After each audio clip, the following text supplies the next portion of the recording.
Жестокий и беспощадный лесной пожар. Чем теплее, тем больше новостей о возгораниях со всех уголков страны. Горят леса в Преамурье. Да так, что спасатели эвакуировали целую деревню. Готовили к борьбе со стихией в Татарстане. Спасатели в районах выявили 250 нарушений. Несоблюдение в 20 населенных пунктах противопожарного расстояния по всей границе населенного пункта до лесного массива.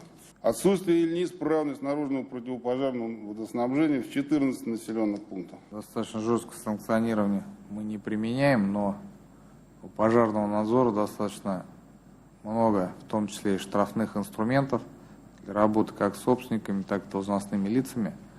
Поэтому пусть они внимательно все смотрят и дисциплинированно исполняют. Если есть нарушение, значит есть вероятность трагедии. Причем чаще всего человек провоцирует пожар сам. Для этого многого не надо. Стоит поджечь в лесу мусор или сухую траву. Только в прошлом году 3000 таких возгораний. В этой огненной борьбе спасателей не оставляют лесники. Страхуют и с земли, и с воздуха. Авиапатрулирование. У нас также приказом утверждены 3 маршрута. Где-то 1600 километров общей протяженностью.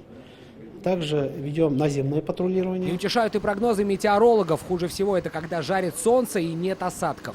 К среде мы будем иметь уже температуры 15-20 градусов.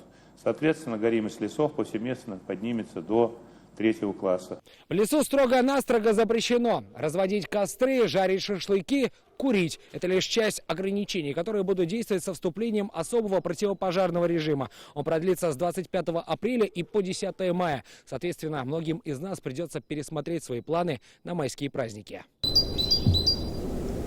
Сергей Хайдаров, Александр Лобанов, ТНВ, Казань.